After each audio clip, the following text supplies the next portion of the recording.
الشيطان الرجيم بسم الله الرحمن الرحيم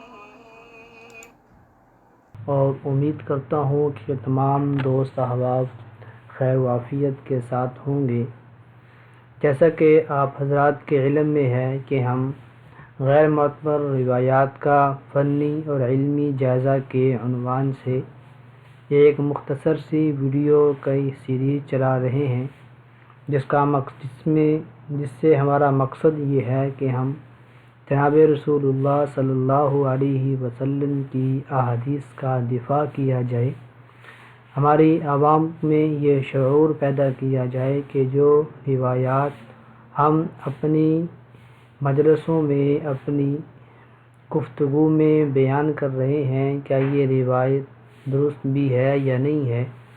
بہت ساری ایسی روایات ہمارے معاشرے کے اندر مشہور ہیں، چل رہی ہیں، اور جو کہ رسول اللہ صلی اللہ علیہ وسلم کی طرف منسوب کر کے جن کو بیان کیا جاتا ہے، جبکہ حقیقت کے اندر وہ قول رسول نہیں ہے، اور وہ جو بات جناب رسول اللہ صلی اللہ علیہ وسلم نے ارشاد نہ فرمائی ہو، اس بات کو جناب رسول اللہ صلی اللہ علیہ وسلم کی طرف منسوب کر کے بیان کرنا یہ گناہ کبیرہ میں سے ہے۔ اس لیے کہ احادیث میں آتا ہے، صحیح البخاری کی روایت ہے، من کذب علی متعمدا فلیتبوأ مقعدہ من النار، جس نے، اللہ کے نبی فرماتے ہیں، جس نے میرے اوپر جان بوجھ کر جھوٹ بولا تو اس سے چاہیے اپنا ٹھکانہ جہنم میں بنا لے۔ تو اس وعید کے پیش نظر ہم نے یہ سیریز چلائی ہے۔ امید کرتا ہوں کہ آپ کو ہماری یہ سیریز پسند آ رہی ہوگی۔ اس کو ہمارے سامنے پیش کرنے والے محمد مجاہد صاحب ہیں، جو کہ متخصص الحدیث ہیں جامعہ فاروقیہ کراچی۔ ہم نے ان میں ترتیب یہ رکھی ہے کہ پہلے وہ روایات کا احاطہ کریں گے جس کا تعلق ایمانیات کے ساتھ ہے، اور پھر اس کے بعد دیگر روایات کا احاطہ کریں گے۔ یہ کوئی لمبی چوڑی سیریز نہیں ہے، بلکہ صرف 5 منٹ کی سیریز ہے، تاکہ مختصر سے وقت کے اندر ہمیں ایک مضبوط اور صحیح بات ہم تک پہنچ جائے۔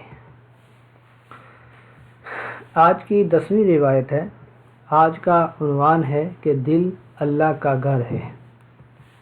عربی میں یہ روایت کچھ یوں بیان کی جاتی ہے کہ القلب بیت الرب، مفہوم بنتا ہے کہ دل اللہ تعالیٰ کا گھر ہے۔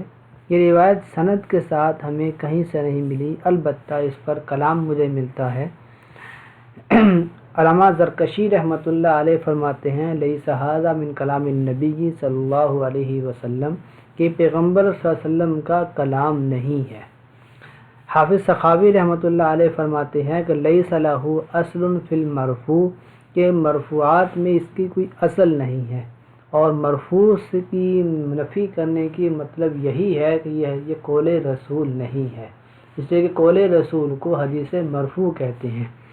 علامہ سیوطی رحمۃ اللہ علیہ فرماتے ہیں کہ لا اصل لہ، اس روایت کی کوئی اصل نہیں ہے، لہذا ان ائمہ کرام کے کلام کی روشنی میں یہ بات واضح ہوتی ہے کہ یہ روایت باطل اور من گھڑت ہے، اس لیے اس روایت کو رسول اللہ صلی اللہ علیہ وسلم کی طرف منسوب کر کے بیان کرنا درست نہیں ہے۔